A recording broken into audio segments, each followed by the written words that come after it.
எனக்கு ஒரு கேள்வி இருக்கு.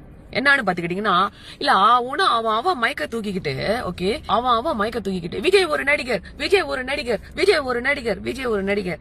ஏன் இப்ப இருக்கிற கட்சிங்களோட தலைவருமா இருக்கட்டும், இல்ல அவங்களோட லொடுக்கு லண்டு லசுக்கு லொசுக்கு எல்லாம் ஏன் அவங்களாம் நடிக்கலையா? புரட்சி கலைஞர் எம்ஜிஆர் அவரு நடிகர் இல்லையா? அம்மா நடிகர் இல்லையா? ஏன் உங்க ஸ்டாலின் சாரும் ஒரு நடிகர் இல்லையா?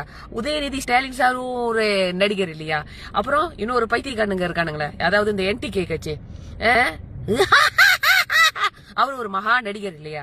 இந்த சாட்ட முருகன் ஒருத்தர் இருக்கானே, ஓகே, இந்த சாட்டை வந்து சாட்டை, அது ஒரு சாக்கடை. அந்த சாட்டையை எடுத்து அவனையே வெளுத்தா சரி போட்டு வரும். எப்ப பாரு தளபதி விஜய் விஜய். டேய், மக்களுக்கு என்ன நல்லது செய்ய போறீங்க? மக்களுக்கு என்ன நல்லது செஞ்சிருக்கீங்க?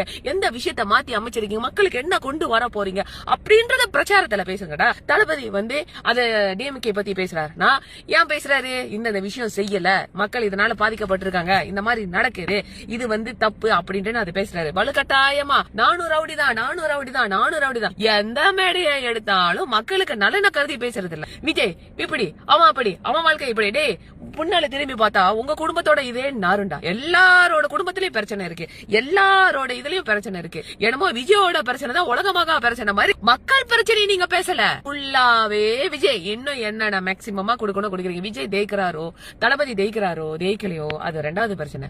ஆனா இன்னைக்கு தளபதினா என்ன, இந்தியால அரசியல்னா என்ன அப்படின்ட்டு இந்த இளைஞர்களுக்கு வந்து ஒரு தெளிவு வந்திருக்கு பாத்தீங்களா? அவனா தளபதியை போயிட்டு பொலிட்டிக்ஸ் படிச்சுட்டு வர சொல்லுங்க, அரசியல படிச்சுட்டு வர சொல்லுங்க. டே விளக்குனீங்களா? நீங்களா என்ன பொலிட்டிக்ஸ் போயிட்டு ஆக்ஸ்போர்ட் யூனிவர்சிட்டியில படிச்சுட்டு வந்தீங்க? ஆக்ஸ்போர்ட் யூனிவர்சிட்டி இல்ல, உங்க தமிழ்நாட்டுல அரசியல் செய்வது எப்படி, அரசியல் பூந்து கொள்ளடிப்பது எப்படி அப்படின்றது தனியா ஒரு கல்லூரி வச்சிருக்கீங்களா? இல்ல பல்கலைக்கழகம் வச்சிருக்கீங்களா? பைத்தியக்காரனுங்களா?